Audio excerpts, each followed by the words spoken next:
Hello and welcome to a new video here at justonemorecard.com. This is Julia, and today we're going to create a watercolor birthday card. I've prepared a bit. I've got a piece of light blue cardstock. I've created a top folding card base from Nina Solar Crest white cardstock, and this piece here is cut from watercolor paper, Tim Holtz watercolor paper, and I've used this smaller die from the Sunshine Layers from W+9. It's a brand new die set, and I really like those rounded edges. And for those of you wondering, because like my most used frame is this smaller one from the Femme Frames, and here's how the two compare. The bigger one is from Mama Elephant, the smaller one from W+9, and as you can see, you can stack them really nicely. Now, the brand new thing I want to introduce to you today is this clear stamp set by Gerda Steiner Designs. It's your first clear stamp set. You can see you've got numbers, you've got critters. This little envelope fits exactly into the mouth of the snail. And you have these two tiny stamps, and they totally confused me when I got the stamps. And I was like, Gerda, what am I supposed to do with these stamps? And she said, well, if you put this one at the bottom of the numbers, you turn them into a balloon. This one goes on the bottom of the numbers and it turns them into a balloon. And the smaller one down here, that's a wick, the wick of a candle. And if you put that on top of the balloons, you turn them into candles. And I was like, oh my goodness, that is brilliant. Why hasn't anyone come out with this before? So absolutely amazing. Suddenly the possibilities for the stamps had simply exploded. Now I went ahead and started to stamp my layout, and I'm using archival jet black ink simply because I am watercoloring and this ink will not run. And after each stamping, I'm masking what I've stamped so far off because I want to create the illusion that there's a whole bunch of balloons. Some of them are in the background, some of them are in the foreground, and the masking helps with that. And you can quickly fuzzy cut out these balloons. They're not difficult. Now when you peel off the masks, and I'm just putting them back on the backer paper so I can reuse them later on, you can see the effect you get. Now for coloring, I'm using my new Gansai Tambi watercolors, and I'm putting on a very thick coat of paint. I'm not going for this pastel translucent effect that you can get with watercolors. I want brilliant and intensive colors, and the Gansai watercolors are doing that for me. They're absolutely fantastic. I'm very happy with them. Now, instead of listening to me run on and rambling while I'm coloring, what I'm going to do is I'm just going to speed up the video, and hopefully you will be able to follow me along, and I will watch you color. And once I'm done with the coloring, I'll be back with my voiceover and we can look at how I assembled the entire card. So, catch you on the flip side.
watercoloring is done, I'm setting this aside and I'm using a light ink and this star background stamp by Gerda Designs to create my background on this light blue paper. And this is also a die from the Sunshine Layers set by W+9.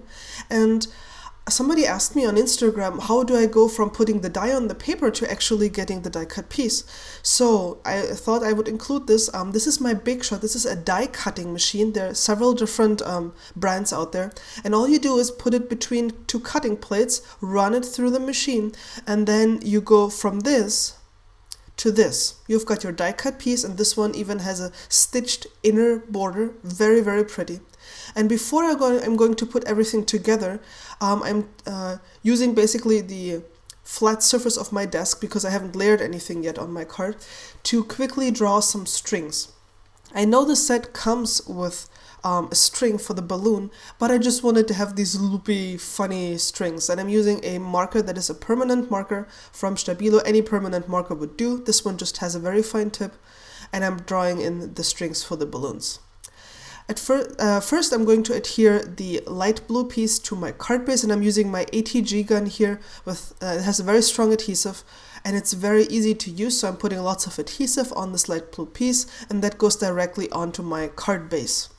Next up, I put a lot of foam adhesive onto the watercolor piece, and this now goes into the center. And then I coated the balloons with Wink of Stella. I hope you can see some of the sparkle that I got. And then for each balloon, I just dumped a whole lot of glossy accents onto it, and then used a needle that I've stuck into a cork from a wine bottle because it's easier to hold. And I'm putting the glue here so the balloons will appear shiny and dimensional.